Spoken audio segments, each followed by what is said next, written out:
Assalamualaikum warahmatullahi wabarakatuh. Waalaikumsalam. Alhamdulillah, alhamdulillahirabbil alamin. Wassalatu wassalamu ala asyrofil anbiya'i wal mursalin sayyidina Muhammadin wa ala alihi wa sahbihi ajma'in.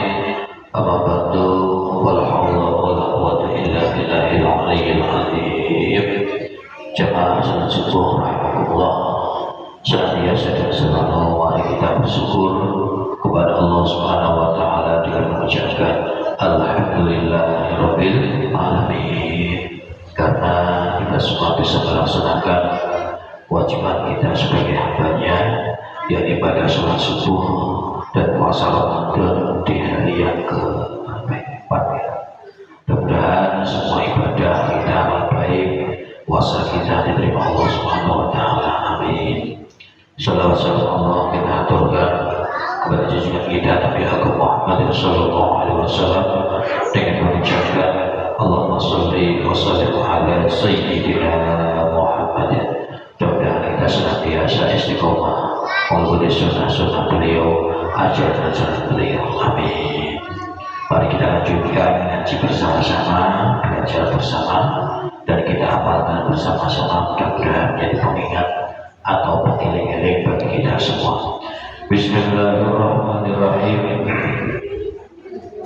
Wa an Abi Hurairah radhiyallahu anhu, dan diriwayatkan dari sahabat Abi Hurairah radhiyallahu anhu beliau berkata, qala Rasulullah sallallahu alaihi wasallam, Rasulullah sallallahu alaihi wasallam bersabda, man taba qabla an tadlu'a asy-syamsu min maghribiha taballahu alaihi, rawahu Muslim. Man, barang siapa taba bertaubat qabla an tadlu'a asy-syamsu, sebelum matahari terbit, min maghribiha, dari arah baratnya, taba, maka Allah menerima taubat, taballahu alaihi, maka Allah menerima taubatnya. Hadirin, seperti halnya makanan atau minuman, biasanya itu ada masa expired atau masa kadaluarsa. Pun juga dengan taubat ini ada masa kadaluarsanya. Kapan itu? Ketika matahari terbit dari barat. Jadi kalau ketika nanti tahu-tahu matahari terbit dari barat, wah, takut semuanya. Nah, itu sudah habis kadaluarsanya tobat. Selama itu belum terjadi, maka ketika hamba bertobat kepada Allah, mohon ampun kepada Allah, maka tobatnya diterima Allah Subhanahu wa taala. Hadis selanjutnya, wa an Abi Abdurrahman Abdullah bin Umar, dan diriwayatkan dari Abi Abdurrahman Abdullah bin Umar bin Khattab radhiyallahu anhu, anin Nabi sallallahu alaihi wasallam, dari Nabi sallallahu alaihi wasallam, qala, Rasulullah bersabda, innallaha azza wa jalla, sesungguhnya Allah azza wa jalla, yaqbalu taubatal abdi, menerima taubatnya hamba, malam yuberhir, selama nafas belum sampai kerongkongan. Rawahu at-Tirmidzi. Jadi taubat atau mohon ampun kepada Allah, taubat kepada Allah itu ada luarsanya dua. Pertama, matahari terbit dari barat, dan yang kedua, nafas sampai kerongkongan atau sekarang. Kok sebelum itu terjadi, maka apabila hamba bertobat, Allah akan menerima tobat seorang hamba. Hadirin rahimakumullah, taubat itu ada 3 tingkatan. Yang pertama, taubat dari dosa. Dari dosa dan maksiat, baik dosa kecil ataupun dosa besar. Dan yang kedua, taubat dari merasa diri paling baik. Jadi merasa.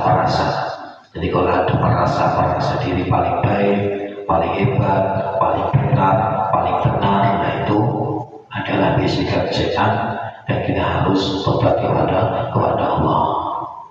Yang ketiga, tobat dari lupa dari Allah. Jadi ketika kita lupa, segera ingat Allah Subhanahu wa Ta'ala. Hadirin rahmatullah, lantas apa dampak dari maksiat atau dosa ini?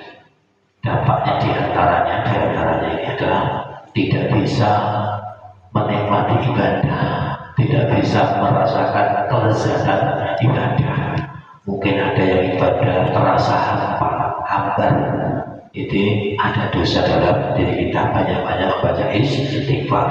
Bagi yang pelajar atau yang lebih menghafal Quran, ini bisa mengganggu hafalannya,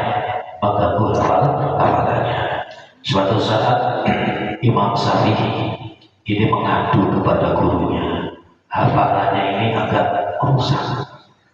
Ada sebuah syair menyampaikan, Sakautu ila waqi'in su'akhirli fa arsadani ila daril ma'asi fa innal khirda fadlun min ilahin wa fadlullahi la yudhani asin. Sakautu, dikata Imam Syafi'i, sakautu, saya mengadu kepada guruku. Sakautu ila waqi'in, saya mengadu kepada guruku Imam Waqi', su'akhirli, hafal aku ini jelek, jadi hafalannya susah, betul. Hafalan susah itu susah hafalan. Sakautu ila waqi'in su'akhirli fa'arsadani ila tarkil ma'asi, pantas guru memberikan nasihat kepadaku supaya meninggalkan maksiat. Fa'idhal fadlun min ilahin, karena hafalan itulah anugerah dari Allah.